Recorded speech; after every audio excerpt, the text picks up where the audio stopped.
দর্শক বন্ধুরা, কৃষক ইউটিউব চ্যানেলের পক্ষ থেকে আপনাদের সবাইকে স্বাগতম জানাচ্ছি। আমি আবুল হোসেন। দর্শক বন্ধু, আপনারা দেখতে পাচ্ছেন আমি আমাদের পেঁপে বাগানে দাঁড়িয়ে আছি। দেখেন কি পরিমাণ, মাশাআল্লাহ, আলহামদুলিল্লাহ, আল্লাহর অশেষ নিয়ামত। দেখেন কতটুক গাছে একেবারে গোড়ার থেকে পেঁপে ধরছে। পেঁপে আপনারা জানেন, এটা যেমন সবজি হিসেবে খাওয়া যায়, এটা পাকলে ফল হিসেবে খাওয়া যায়। বলে শেষ করা যাবে না পেঁপের গুণাগুণের কথা। দেখেন আপনাদের একটা গাছ দেখাচ্ছি আমি, মাটির থেকে ধরছে একেবারে। আলহামদুলিল্লাহ, আল্লাহর কি নিয়ামত, আল্লাহর কি রহমত। দেখেন একেবারে মাটির থেকে ধরছে। দেখেন 1 ইঞ্চি গ্যাপ মাটি থেকে ধরছে এই পেঁপেটা। এবং আমার তো মনে হয় সুযোগ হলে মাটির নিচ থেকে ধরতো। দেখেন মাশাআল্লাহ, গাছের হাইট সর্বোচ্চ 3 থেকে 4 ফুট, কিন্তু একেবারে প্রথম পাতার থেকে একেবারে শেষ পাতা পর্যন্ত দেখেন কি পরিমাণ পেঁপে আসছে। আলহামদুলিল্লাহ, দেখেন এই যে একটা গাছ, চমৎকার। এটা ভাষায় বর্ণনা করা যাবে না। আল্লাহর অশেষ রহমত ছাড়া এইটা ফলানো সম্ভব না। আমরা চেষ্টা করছি, দেওয়ার মালিক আল্লাহ তাআলা দিছেন। এখানে 2টা গাছ। পেঁপে হচ্ছে এমন একটা ফসল যেটা আপনি করতে পারলে, যদি ভালো ফলন হয়, তাহলে যে কোনো সময়, যে কোনো সিজনে কিন্তু পেঁপে কাঁচা হিসেবে, সবজি হিসেবে এবং পাকা হিসেবে এটা কিন্তু ভালো বাজার মূল্য। এবং পেঁপে করে সাধারণত লস হয় খুব কম। দেখেন কি পরিমাণ ফলন। কোন গাছ থেকে কোন গাছ দেখাবো আপনাদের। দেখেন কত সুন্দর প্রত্যেকটা গাছ, কোনোটার থেকে কোনোটায় কম ফলন হয়নি। দেখেন প্রত্যেকটা গাছ একটার থেকে একটাই বেশি, আরেকটার থেকে আরেকটা বেশি। কোনটা দেখাবো আপনাদেরকে। এবং বেশ কিছু পেঁপে ফেলে দেওয়া হয়েছে, কারণ আপনারা জানেন সব পেঁপে যদি রাখা হতো তাহলে গাছ ভেঙে যেত এবং ফলন, পেঁপের আকৃতি এত বড় হইতো না, যে কারণে কিছু পেঁপে ফেলে দিতে হয় একটা নির্দিষ্ট সময়। এটা ফেলে দিয়ে পেঁপের গাছের ওজন কম করতে হয় এবং ফলন ভালোর জন্য। এগুলো হারভেস্টের সময় হয়ে গেছে। এই যে দেখেন একটা পেঁপে আপনাকে দেখাচ্ছি, 1.5 কেজি 2 কেজি হয়ে গেছে কোনোটার ওজন। এখনই এটা হারভেস্ট করা যাবে, বাজারের বিক্রি উপযোগী হয়ে গেছে, কিন্তু আমরা বিক্রি করতেছি না। প্রচুর বর্ষা আমাদের এখানে, প্রায় প্রতিদিন প্রতি ঘন্টায় বৃষ্টি হচ্ছে এবং আমরা খুব তাড়াতাড়ি এটা বাজারজাত শুরু করব। হয়তো নেক্সট উইক থেকেই বা 10-12 দিনের মধ্যে থেকে এটা আমরা বাজারজাত শুরু করব। আসসালামু আলাইকুম। আচ্ছা, এই এত সুন্দর পেঁপে গাছ আমরা এতক্ষণ দেখলাম, দর্শকদেরকে দেখালাম। মাশাআল্লাহ, আলহামদুলিল্লাহ। এই পেঁপেটা আসলে কি জাতের এবং কোন মাসে এটা লাগানো হয়েছে, এবং এটার সম্পর্কে যদি আমাদের দর্শক বন্ধুদেরকে বলতেন। এটা হচ্ছে টপ লেডি জাত। আচ্ছা, এইটা আমি সংগ্রহ করছিলাম হচ্ছে বগুড়া থেকে, বাট এটার যেটা কোম্পানিটা হচ্ছে আপনার ম্যাগজি বগুড়ার থেকে, বগুড়া ব্রাঞ্চ থেকে এটা দিছিল। অনেক জায়গায় একটা ব্রাঞ্চ আছে। তো মাশাআল্লাহ, এটার পিছনে, এই জাতটা লাগানোর পিছনে আমার একটা কাহিনী আছে। সেটা হচ্ছে আমি ওনাদের কাছে নর্মাল চারার জন্য ফোন দিছি। তো ওনাদের যে সেলসম্যান, সে হচ্ছে ম্যানেজারের নাম্বার দিয়ে দিচ্ছে ডাইরেক্ট, যে ওনার সাথে কথা বলেন। তো আমি বললাম যে আমি হাইব্রিড করব না, দেশি কোনো চারা আছে কিনা আপনাদের কাছে।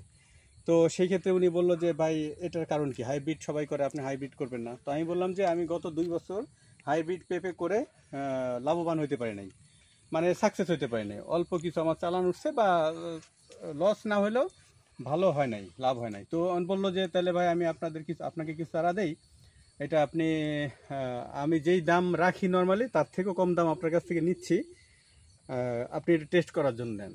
তো আমি বললাম যে ঠিক আছে, তাহলে এই চারাটা দেন। তো এই ওনার কথার উপরে হচ্ছে আমি এই চারাটা নিয়েছিলাম আর কি। এই বাগানের যে গাছগুলা, এই গাছগুলার বয়স কতদিন হইল? এই গাছগুলোর বয়স হইলো আপনার ফেব্রুয়ারি লাস্টে লাগানো হয়েছে। চলতি বছরের ফেব্রুয়ারি লাস্টে, তাই না? তারপর ফেব্রুয়ারি শেষ ধরি আমরা। হ্যাঁ, ফেব্রুয়ারির লাস্টে লাগানো। মার্চ, এপ্রিল, মে, জুন, জুলাই চলতেছে। তার মানে 4 মাস শেষ হয়ে 5 মাসে পড়ছে। 5 মাসে পড়ছে, তাই না? 5 মাসে পড়ছে, 4 মাস শেষ।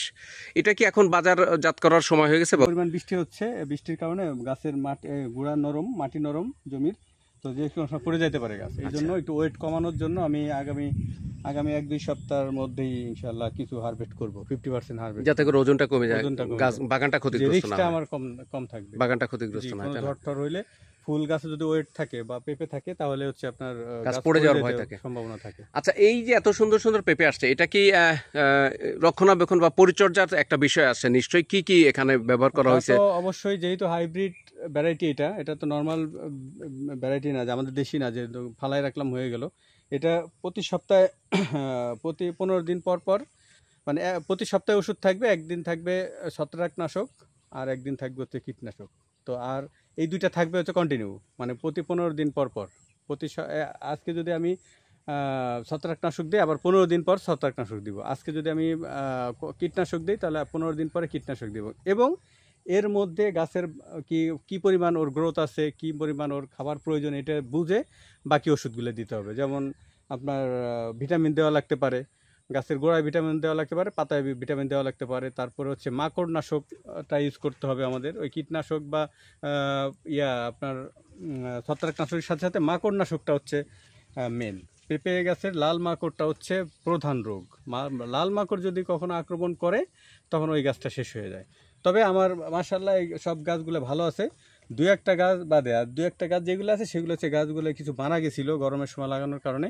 ফেব্রুয়ারির পরে যে গরমটা ছিল আমাদের, মানে তাপমাত্রা অনেক ছিল, তো 126টা গাছ লাগানো হয়েছিল এখানে। তো 126টা গাছের মধ্যে 5-6টা চারা আমার নষ্ট হয়ে গেছিলো, মারা গেছিলো। তো সেইগুলো আমি দেশি কোনো চারা দিয়ে দিয়েছিলাম, কয়েকটা চারা এরকম মানে গ্যাপ আছে। তো ওইগুলো না দেওয়াই মনে আমার বেটার ছিল, কারণ একটু ভালোর জন্য দিছি যে, কিন্তু ওইগুলো ভালো হয় নাই। দেখা গেছে যে পুরুষ গাছ হয়ে গেছে প্লাস ভাইরাস ধরে গেছে, কিন্তু এই গাছগুলো এখন পর্যন্ত মোটামুটি ভালো আছে। এর 100% ফিমেল, কোনো মেল গাছ নাই। মেল গাছ 2-1টা আছে, 2% থাকার কথা যে ইয়ার জন্য, পরাগায়নের জন্য, সেটা আছে। কিন্তু সেই গাছগুলো তো দেখেন পেঁপে ধরছে, মানে পুরুষ গাছেও ফল আসছে। এই যে এই যে এটাতে অনেক ফল আসছে, অনেক ফল আছে। এর সব এইগুলা হচ্ছে সব আমি ছিঁড়ে ফেলে দিই, যেগুলা মানে ছোট আর হবে না।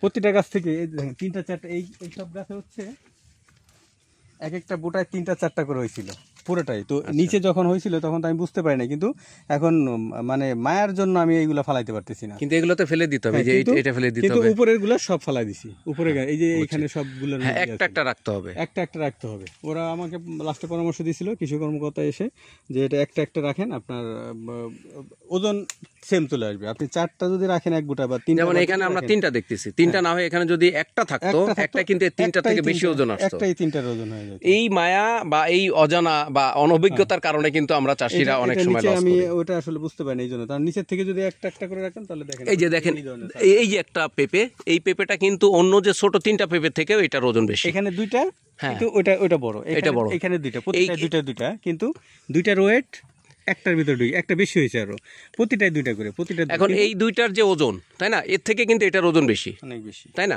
এই যে মায়া বা এই যে অনভিজ্ঞতা, না জানা, এর থেকে কিন্তু আমরা কৃষকরা অনেক সময় দেখা যাচ্ছে লস করি। একটা ব্রাঞ্চ এখানে ভেঙে ছিল, একটা ব্রাঞ্চের অবস্থা দেখেন, আমি ওটা রেখে দিয়েছিলাম, দেখেন অবস্থা। সেই মাশাআল্লাহ, মানে মাশাআল্লাহ। একটা গাছে 2টা গাছ, কিন্তু এই গাছে ফুল আছে, ওইটা ডালটা অনেক। মাশাআল্লাহ, দেখেন এইরকম পেঁপে সেই ইয়ের মতো, অন্য ফসলের মতো, আম কাঁঠালের মতো এভাবে ধরে ডালের ভিতরে এখানে কতগুলি পেঁপে। মাশাআল্লাহ, জাতটা নিঃসন্দেহে ভালো জাত, এবং পরিচর্যা নিয়মিত করার কারণে এবং আল্লাহর রহমত থাকার কারণে মাশাআল্লাহ অনেক সুন্দর পেঁপে আসছে। ছোট ছোট গাছে এবং চমৎকার, চমৎকার, এক কথায় চমৎকার, এর উপরে হয় না আলহামদুলিল্লাহ।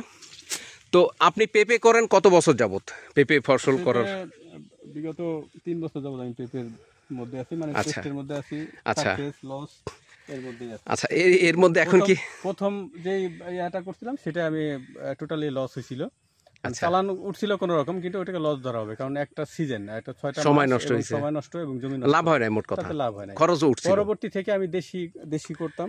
দেশিতে মোটামুটি ভালো, দেশিতে ইয়া থাকে না, রোগ জীবাণু নাই, ভাইরাসটা কম থাকে, দীর্ঘদিন ওইটা থেকে পেঁপে নেওয়া যায়। কিন্তু হাইব্রিডে 1 বছর, সর্বোচ্চ 1.5 বছর, কিন্তু আপনার দেশি ভ্যারাইটিগুলোতে 2 বছর 3 বছর মধ্যে নেওয়া যায়। এই জাতটা অনেক ভালো। যদি টপলেডি কেউ যদি চারাটা সংগ্রহ করতে পারবেন, পিওর জাত, টপলিটা মার্কেট আউট, এর এক একটা চারার দাম হচ্ছে 40 টাকা, ঠিক আছে? তো আমার কাছ থেকে তখন ওই চ্যালেঞ্জের মাধ্যমে, চ্যালেঞ্জ করছিল যেহেতু, আমার কাছ থেকে 30 টাকা করে নিয়েছিল। আমি নিতে চাইনি, উনি জোর জবরদস্তি করে এটা দিছে টেস্টের জন্য। তো এইখান থেকে আমি ইনশাল্লাহ আগামীতে ওই টপ লেডিটা করার চেষ্টা করবো। এটা আমি এর পরবর্তীতে যে পেঁপে চাষগুলো করব, এই ভ্যারাইটি করি বা অন্য ভ্যারাইটি করি, আর যে ট্রিটমেন্ট সেটা মোটামুটি আয়ত্তে চলে আসছে। পেঁপেটা একবার সহজ, মানে ঝাই ঝামেলা বেশি না। অন্য ফসল করলে আপনি প্রতি হাটে বা প্রতি সপ্তাহে হাটে যেতে হবে, বিক্রি করতে হবে, করতে হবে। কিন্তু পেঁপে আপনি ইচ্ছা করলে বিক্রি করবেন, ইচ্ছা করে পাকাবেন, আপনি এক হাটে না যে পরের হাটেও নেওয়া যায়, পরের হাটেও যাবে, বরং আরো ওজন বেশি হবে। কিন্তু অনেক ফসল আছে যেটা এই হাটে নিতেই হবে, দাম পায় আর না পায় নিতেই হবে, এটা বিক্রি করতেই হবে, কারণ দাম হোক না হোক। আর এটা তো আপনার এক হাটে যদি 2 হাটে বা দাম কম আছে, এটা আমি পাকাই ফেলবো। 1 মাস সময় বা 2 মাস সময় দিলে পেকে গেল, পেকে যাবে অথবা ম্যাচিউর হইতে থাকবে, ওজন বাড়তে থাকবে। যখন আমার বাজার ভালো হবে তখন করব। কিন্তু অন্য ফসলের ক্ষেত্রে এটা হয় না। আসলে ওনাদের মতো এই সমস্ত শিক্ষিত কৃষক বা শিক্ষিত যুবকরা যখন আমাদের দেশের এই কৃষি সেক্টর আসছে, তারপর থেকে কিন্তু কৃষির চিত্র রাতারাতি পাল্টে যেতে শুরু করছে। ক্যারিয়ার ডেভেলপ করতে মানুষ এখন সাহস পাচ্ছে কৃষি কাজ করে। আগে একটা সময় কৃষিকে যেখানে অবহেলা অবজ্ঞার চোখে দেখা হতো, কৃষি কাজ বা ফসল করা, এখন কিন্তু সেখানে এই সমস্ত উদ্যোগী স্মার্ট কৃষক আসার কারণে কৃষির হাল ধরাতে কিন্তু দেখেন কি চমৎকার ফলন, এবং নিঃসন্দেহে বলা যায় এটা সাফল্যের চরম দ্বার প্রান্তে এই কৃষক আজকে পেঁপে করে। উনি নিজের মুখ থেকে শুনছেন 3 বছর ধরে উনি পেঁপে করছে, নানান ঘাত প্রতিঘাত, লস লাভ, চড়াই উত্তায় পেরিয়ে কিন্তু আজকে সেই তারই সাফল্যের বলা যায়। ছিল যে পেঁপে চাষ যদি একেবারে সহজ হয়, তারপর যেহেতু আমি লাভ করতে পারতেছিলাম না, তো ভাবছিলাম যে পেঁপে চাষটা বন্ধ করব।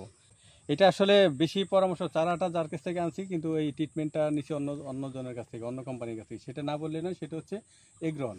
আচ্ছা, বগুড়ার এগ্রন আমরা সবাই চিনি। বগুড়ার এগ্রন বিখ্যাত, ইতিমধ্যে বগুড়ার এগ্রন সারা বাংলাদেশে কিন্তু তাদের যেই বীজ, চারা, প্রশিক্ষণ, তাদের যে টেকনোলজি, এইটা কিন্তু তারা ইতিমধ্যে সারা জায়গায়ছে সারা বাংলাদেশে। এগ্রন থেকে আমি 2018 সালে ট্রেনিং করে আসছি। আচ্ছা, ট্রেনিং করে আসার পরে ওনাদের অনেক যেই সবজিগুলো আধুনিক পদ্ধতি, মানচিং পদ্ধতিতে, তারপরে আপনার পলি হাউস পদ্ধতিতে অনেকভাবে করছি বা এখনও করতেছি। এবং এলাকায় অনেক এই আধুনিক কৃষিকাজে যেই যন্ত্রপাতিগুলো ইউজ করা হয় বা যেভাবে আধুনিক চাষ করা হয়, সেগুলো আমার মাধ্যমে অনেক এই এলাকা ডেভেলপ হয়েছে আর কি। মানে এই ধরনের সহায়তায়, তাদের প্রযুক্তি, তাদের সহযোগিতা, তাদের পরামর্শে আজকের এই কৃষক কিন্তু পেঁপেটা এই পর্যায়ে আসছে। তারা বাদে সব ওষুধ, তারপরে ওনাদের ওই পরামর্শ কিভাবে কি করো, সব এগ্রোয়ানের সিলেবাস অনুযায়ী, এগ্রোয়ানের যে ট্রিটমেন্ট কি বলে ওটাকে, প্রেসক্রিপশন অনুযায়ী করা হয়েছে।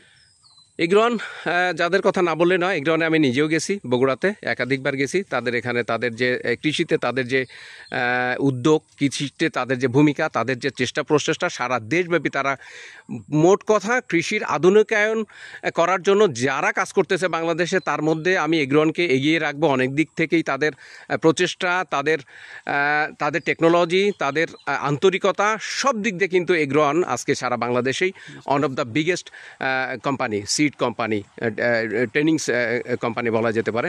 দর্শক বন্ধুরা, আপনারা ভালো থাকেন। আসসালামু আলাইকুম ওয়া রাহমাতুল্লাহি ওয়া বারাকাতুহু।